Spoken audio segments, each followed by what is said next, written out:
If you're itching for a bit of nostalgia in Conrad, the Main Drive-In is back in season and serving up burgers and fries right to your car. The Main Drive-In has been a staple in the Conrad community since 1977 and serves as a sign that springtime is approaching. Every year from March to September, the drive-in is serving up their signature cheese fries or one of over 100 flavors of frozen treats and more. The tradition has stayed alive, being passed down through family generations. The community came out in droves on March 30th for opening day. This restaurant has been in my family since 1977. So my grandparents owned it, and then they sold it to my parents in 1990, and then we bought it from my parents 5 years ago. So it's really cool that it's been in the family that long, and it's just kind of nostalgic, and it's one of those things that the surrounding communities know that when the drive-in opens, it's springtime. So I saw that a lot yesterday. Everybody's like, yay, it's springtime, the drive-in's open. And Heather Carpenter says they have the perfect business model to even outlast a pandemic. The classic drive-in service has customers stay in their car while orders are brought out to them, limiting contact. The Main Drive-In is open every day but Sunday.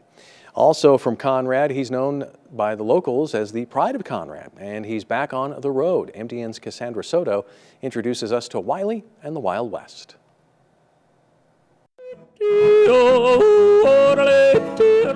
WYLIE GUSTAFSON has been the frontman with his band WYLIE and the Wild West since 1989, touring around playing his country folk songs that highlight his passion for yodeling. I take it seriously. To me, it's a vocal art form that shouldn't be lost, and I found that there's an audience out there that really appreciates yodeling. After a year without festivals due to COVID, WYLIE and the Wild West hit the road to find that audience at the Pigeon Forge Chuck Wagon Cook-Off for their first appearance back on stage on March 26th and 27th. It was great having WYLIE and the Wild West back. We have had them before in the past.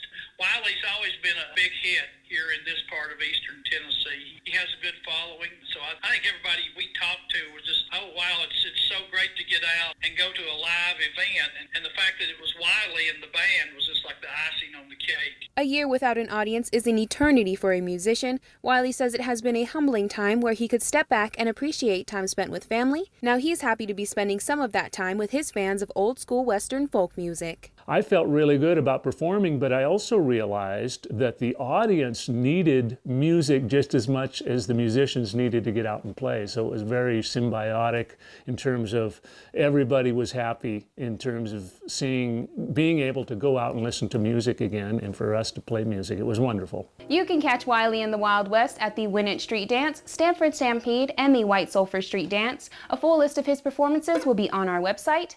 In Conrad, Cassandra SOTO, MTN News. MTN! Well, today